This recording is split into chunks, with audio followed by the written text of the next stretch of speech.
Hello, this is Mrs. Samuels. I am going to walk you through the stained glass project.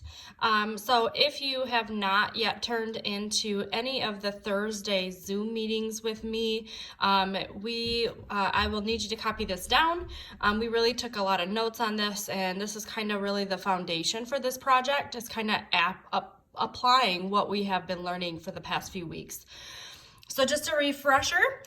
The very first thing that you want to look at with your equation is the y-intercept. That's where it crosses the y-axis. That's going to be the first thing that you graph.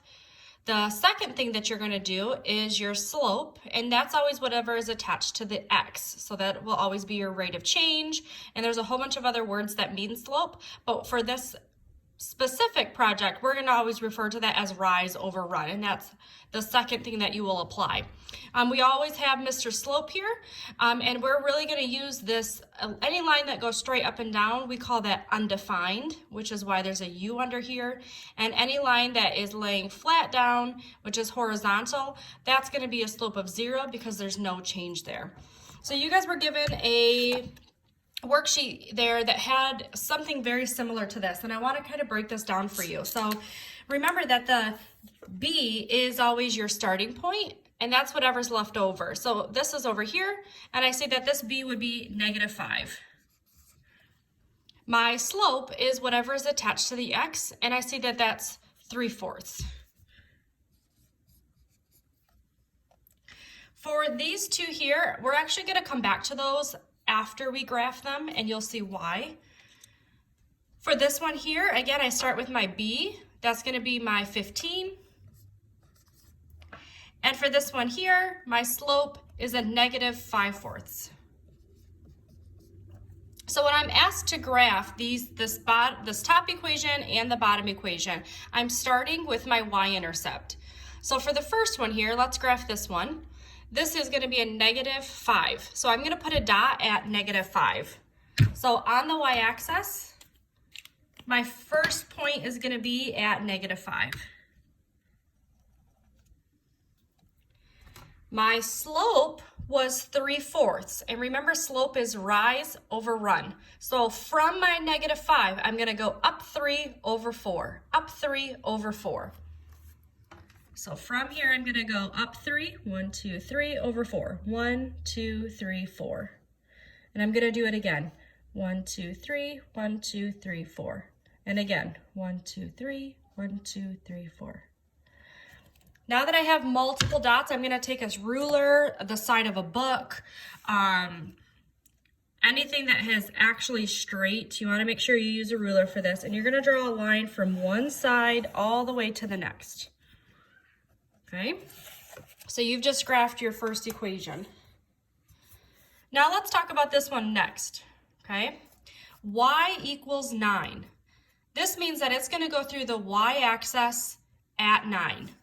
So I'm going to go to my y-axis, I'm going to put my dot at 9, and I'm going to draw a line that goes through the 9.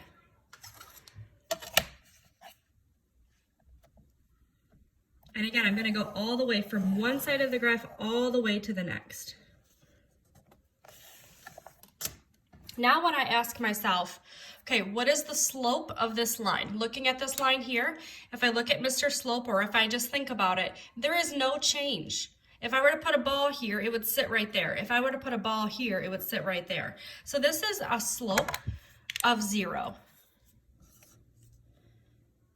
Now let's think about the y-intercept. This is crossing the y-axis at 9, so my y-intercept is 9. Okay, now let's look at x. This is x equals -3. So this means through the x-axis, I'm going to draw a line through -3. So I'm going to go to the x-axis now, and I'm going to go to -3, and I'm going to draw a line that goes through here.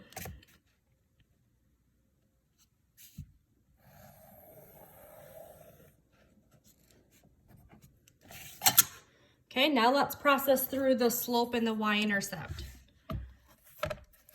So if I think of the slope, and here's that line that we're talking about. If I look at this line right here, and I look at my y-intercept, This does not cross the y-axis at all. It is actually parallel to the y-axis. So we have no y-intercept. This is really not applicable to this problem. So the y-intercept is, I'm going to put NA, or if you put none, that would also work as well. So whenever we have an x equals the y-intercept, there is none, it's not applicable. When we think about the slope and we look at this part right here, and if you've watched the videos for the week, we'll have a whole bunch of stuff that will show you why this is undefined. But because it's going straight up and down, we have a slope that is undefined. So you would literally need to write out the word undefined. Okay. And now we have one more equation for this example here. I'm going to start with my y-intercept, so I'm going to start at positive 15. Go to 15. My slope is negative 5/4, so I'm going to go down 5 and then in the positive direction 4. Down 5, positive direction 4. Now this was wrote on the top here, it really showed on the top here, but if it's in the middle or on the bottom, it doesn't matter. You just only have to have one negative. So we're gonna go down 5 over 4. So starting back from this point, notice that I've never started back over at the origin. Starting at this point, I'm gonna go down 5. 1, 2, 3, 4, 5 over 4. 1, 2, 3, 4. Down 5, 1, 2, 3, 4, 5 over 4. 1, 2, 3, 4.